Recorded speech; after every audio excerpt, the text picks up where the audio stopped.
अचानक लपून त्याच्या मागे शिकारी होते आणि त्याने जाळं फेकलं. तो त्यात अडकला हे माहित असेल तुम्हाला. पण त्याच्यापूर्वी जे उंदीर जो होता त्याच्या पाठीवर इकडून तिकडून उड्या मारत तो मस्त खेळत होता. खेळता खेळता त्याला दिसला की उंदीर माझ्या अंगावर खेळत आहे. या छोट्याशा उंदराची एवढी हिंमत की मी एवढा मोठा जंगलाचा राजा असताना हा माझ्या अंगावर खेळतो. एवढूसा उंदीर त्यानं पकडलं आणि त्याला म्हटलं, ए उंदरा, काय रे तुझी एवढी हिंमत, तू माझ्या अंगावर उड्या मारतो, कुठून एवढा तुझ्यात बळ आलं?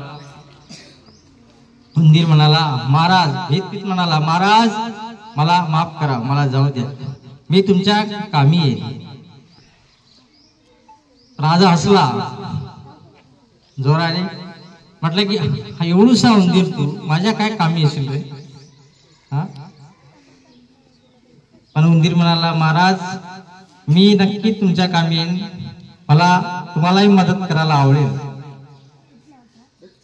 सिंह हसून त्याला सोडून दिला, जीवनदान दिला. एकदा झोपी असताना शिकारीने त्याच्यावर जाळं फेकलं आणि पूर्णपणे त्याला जाळ्यात अडकून घेतलं. सिंह कासावी सोडून तो जाळं तोडू लागला, पण काही तो तुटत नव्हता. त्याला वाटलं की आज मी फसलो, आज मला कोण मदत करणार? त्याला विचार येऊ लागला. पण अचानक त्याचा जो मित्र होता छोटासा, तो तिकडून जात होता. त्या दिसला की राजे आमचे फसले आहेत, त्यांना आपण सोडवलं पाहिजे. पूर्णपणे जाळं कुरतळून टाकले आणि महाराजांची सुटका केली. अशा पद्धतीने त्यांचा जीव वाचवला. तेव्हा सिंहाला वाटलं की खरंच छोटासा व्यक्ती असेल तरी आपल्या कामीच येतो. कुणालाही आपण कमी समजू नये.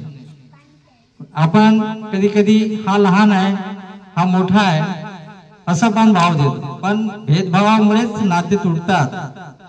कमी जास्तपणा लेखू नये, सगळ्यांना सारखं समजावं, हेच या कथेतून सार मिळतो आपल्याला. धन्यवाद.